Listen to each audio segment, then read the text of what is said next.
If you are just watching for the first time, welcome.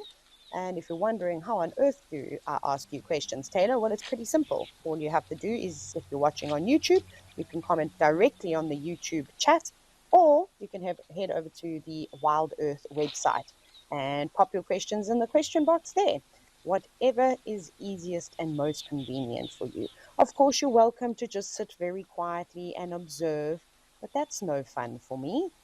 Otherwise, I've just got to tell all sorts of random stories and then you get sick of me, which I definitely don't want to do because I've still got a number of days before you're free of me. But we are at Ol Donyo, which is in Kenya. It's sandwiched between Tsavo National Park and the Amboseli. And there is a lot of wildlife here this morning, which I'm not shocked about because every time we're at Ol Donyo, there is always life streaming at this waterhole's edge. Kathy Lee, you said that you did see the spunter hiding wasp. That's not a word. Oh my god, a hyena! What are you doing here? You're not a spider hunting wasp. Sorry, I got very excited because I never thought we were actually going to see any predators here. How awesome. Very thirsty hyena. Look how no one even cares about it. Earlund didn't even lift its head. No one seemed to be too perturbed. But one hyena on its own for such large animal species, not necessarily a threat. It looks very thirsty, this hyena. And this is a spotted hyena, in case you were wondering. I'm hoping it's going to stick around for a little bit longer so we can continue to enjoy it.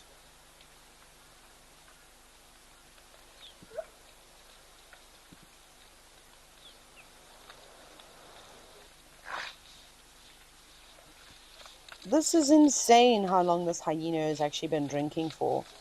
I don't know if you noticed when it first arrived, you can see how its hips are sticking out quite a bit. This could be a number of different things. Either this hyena is not in the greatest condition. It doesn't look too thin. I mean, the hair is quite fluffy, but quite often with animals, you'll see their hips sticking out when they are slightly dehydrated.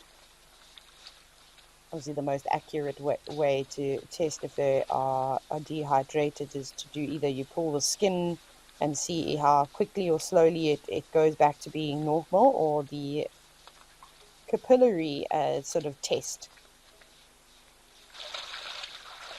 that has lifted the skin. Yeah, that's quite a big wound, but because of the roughness and the jagged edging on zebras' hooves, because they don't have a farrier to come out and rasp and file them down, that could quite easily cause that. And zebras don't have the thickest skin either. And then again, bites. A lot of injuries that we see on zebra are in fact just from other zebra. And you'll know that if you've ever seen two stallions fighting, or look at the commotion going on here. Got such powerful hindquarters.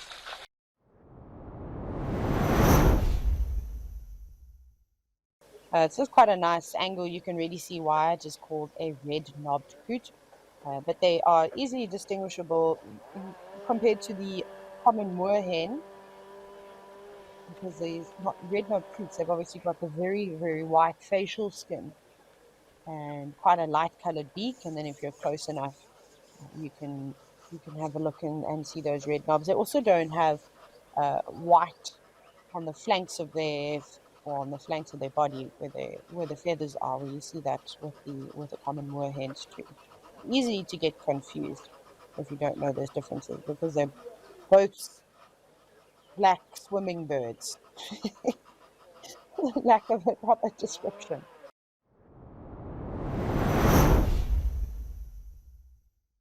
Milo, yeah, I suppose animals could be affected by the noise pollution. You've mentioned, for example, the construction. I think it'd take them a little bit of time to kind of get used to those sounds, but there seems to be so much work that's being done on Madikwe that they are quite accustomed to it. Not necessarily that they enjoy it, but they're just sort of used to it. That loud sound doesn't mean danger to them.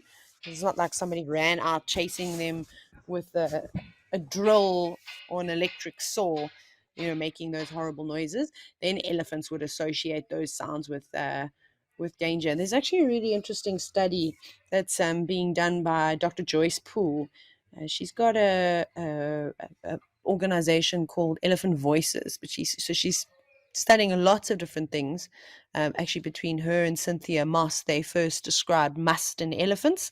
But she talks about the study that was done between certain tribes in Kenya, and specifically the Maasai and a couple of other different tribes, where the Maasai obviously being warriors and protectors, and unfortunately they do spear and historically have speared a lot of wildlife. Elephants, of course, cause big problems. They can crop raid. Again, they don't cause big problems, they cause inconveniences to us as humans. Sorry, I should have worded that slightly better.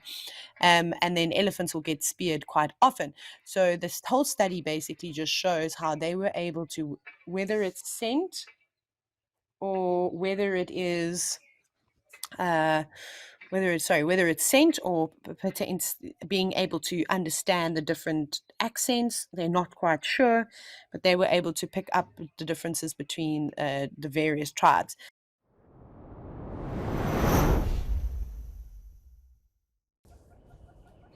It's not very often that we get to see these big herds of elephants in the Sabi Sand. Of course we do, but I haven't seen one in ages.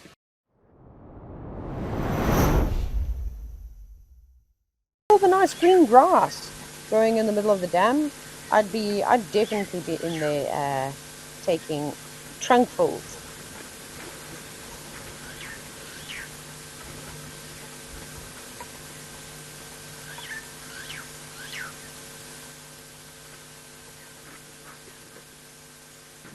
Actually, looks like the reservoir was filled up since yesterday. It wasn't as deep.